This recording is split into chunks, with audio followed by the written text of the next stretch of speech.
So it's been a busy day in the world of entertainment.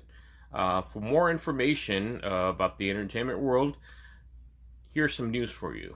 Walt Disney World has announced it will reopen its original theme park, the Magic Kingdom, on July 11th.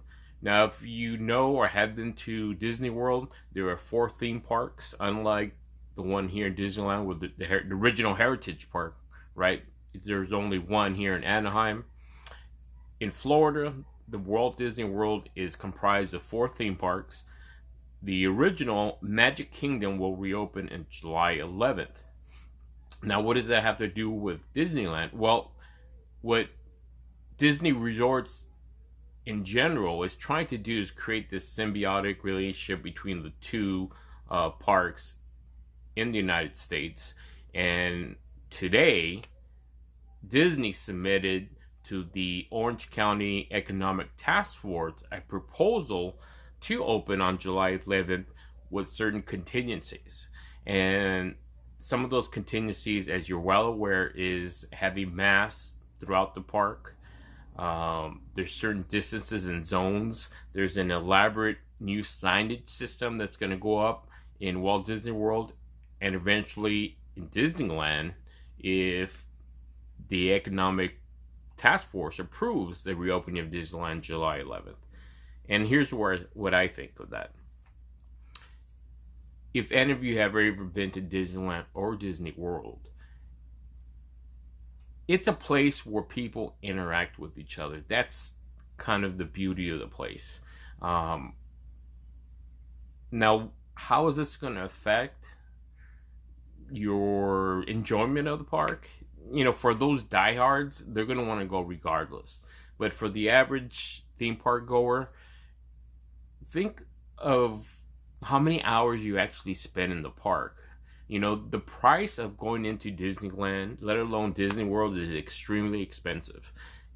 And if you're forced to wear a mask for the limit of the hours that you're there, most people spend the whole day there, 8 to 12 hours a day at Disneyland or Disney World.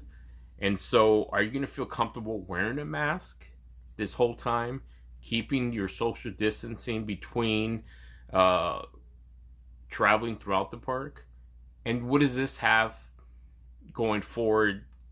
What's the result of this going to be in terms of getting on rides? I suspect that many of the rides will not be operational. You're going to miss out. I don't think parades will be available, a fireworks show, because those two in particular, they're group gathering ventures, right? You have people are packed on down Main Street for parades as well as the fireworks show. So obviously those things aren't going to happen. Second thing, how is the eateries going to handle providing you a safe place to eat? One of the proposals is that Disney plans to have what's called relaxation zones.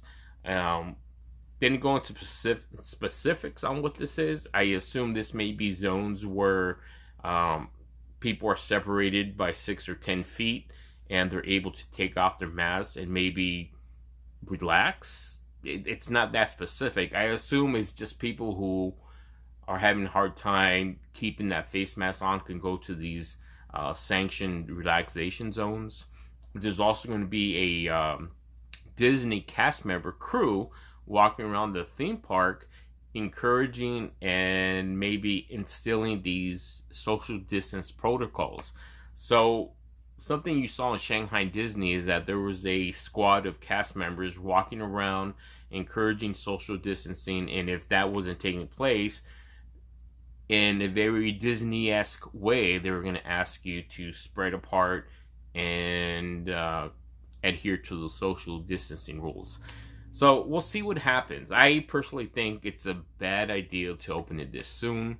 I suspect on a personal level, you're going to see a lot of people get sick again.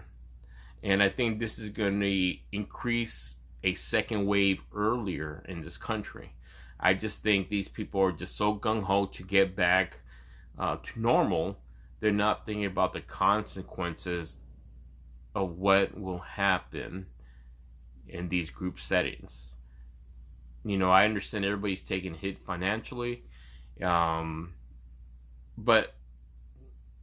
what's at play here? The risk of a nation's health or its risk of its economic health? That's something to weigh. But having said that, that was my soapbox moment. Disney World will reopen on July 11th with a slow phase into opening the other theme parks. Whether or not the Orange County Task Force will approve it, I don't know. I don't know if that's something the governor can veto. As you know, he is very stringent here in California, Governor Newsom, in terms of having large-scale events occur. And just on the other side of it, think about how long it takes to go into Disneyland. Imagine now with these protocols, it's going to take an extreme amount of time to not even get into the park, let alone venture through the park, keeping the social distancing, wearing masks. We'll see what happens. So just a little update on Disneyland, Disney World, and we'll see what happens. Keep it here on Zany62.